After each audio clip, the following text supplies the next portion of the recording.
Good morning and welcome to this morning's info session about the Meadows Museum Docent Program. My name is Nancy Israel and I'm the manager of Docent Programs here at the Meadows Museum. I'm delighted to be joined this morning with my colleagues, Ann Kinseth, Director of Education, and Laura Mancini, Manager of K-12 Programs and Family Programs. To give you an idea of what the Docent Program is about, I'm going to walk you through these slides. The Meadows Museum is a leading institution for Spanish art and culture in the United States. We also manage the University Art Collection, as well as the Sculpture Garden on the plaza of the museum. We are affiliated with the Meadows School of the Arts at SMU and are very much a part of the university community. Last year, our Docent Corps toured over 4,500 visitors, from young children through seniors. Through our ongoing training in art history, pedagogy, and specialty groups, our docents are able to provide a broad array of tours for all of these different demographics. Through activity-based and sometimes sensory-based teaching, our docents create engaging tours for, again, a variety of different learners. While the majority of our visitors are school-aged children, we do offer tours for classes across campus as well as to the greater community. We want to give you a look into some of our galleries. This is what we call the Boston Gallery, primarily because the retablo at the end is on long-term loan to us from the Museum of Fine Arts in Boston. This also houses our medieval objects as well as Renaissance paintings. We have this gallery, which, as you can see, has a lot of our 17th century works, which probably comprise the bulk of the collection. Here you can see three of our treasures, works by Diego Velázquez in the front gallery, and then sort of behind that white wall, some of the 16th century works that you see here, a portrait by Juan Pantoja de la Cruz. The museum is also active in 19th and 20th century collecting, as well as 21st century work. So on the far left here, you see a painting by Secundino Hernandez, who is a contemporary artist living in Spain today.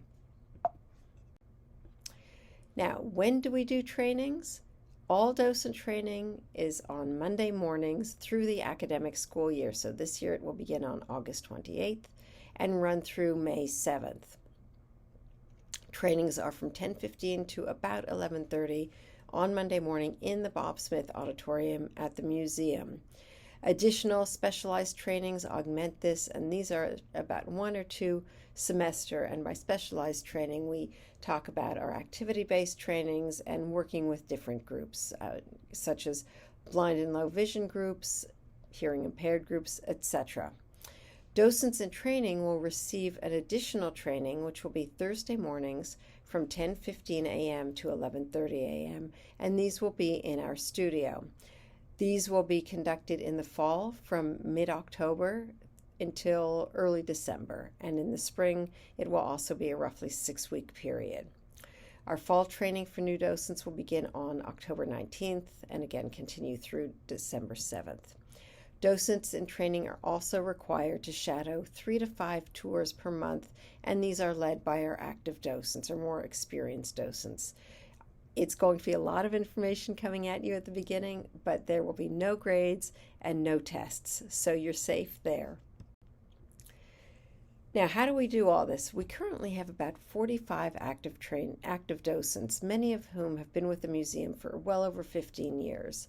The museum relies on its docent corps not only to be volunteers and to provide tours, but also to be ambassadors for the community.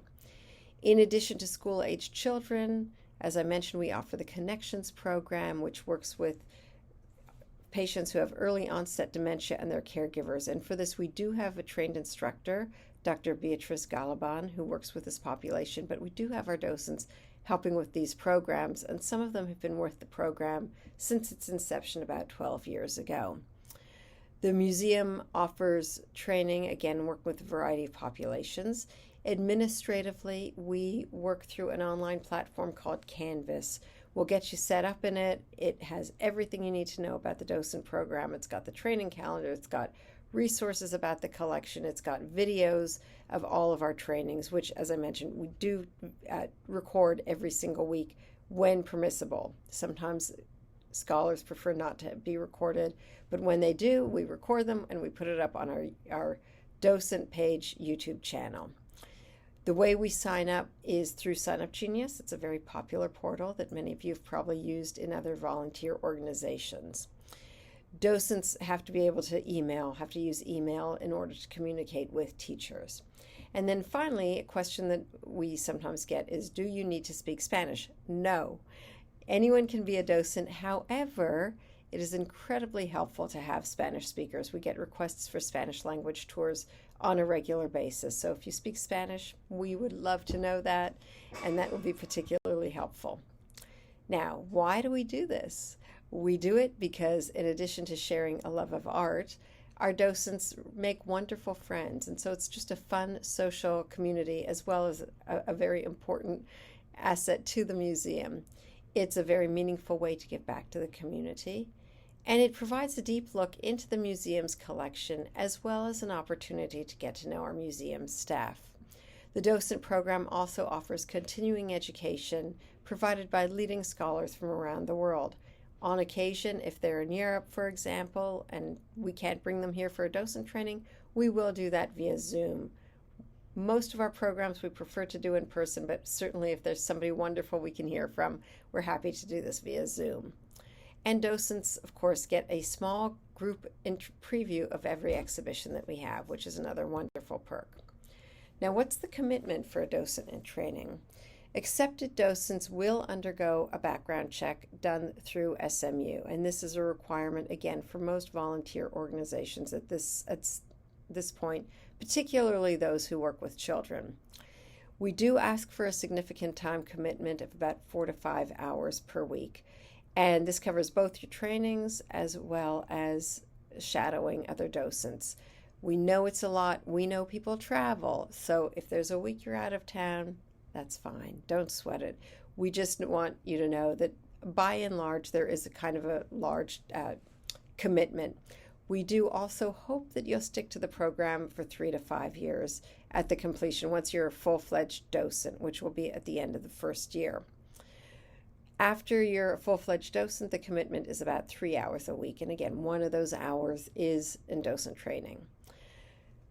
We ask that you attend the majority of Monday trainings, which again, the dates are August 28th to May 6th.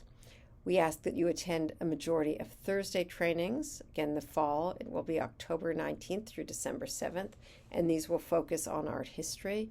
We ask that you attend a majority of the spring docent training programs. I don't have dates on that yet, but they will focus on pedagogy.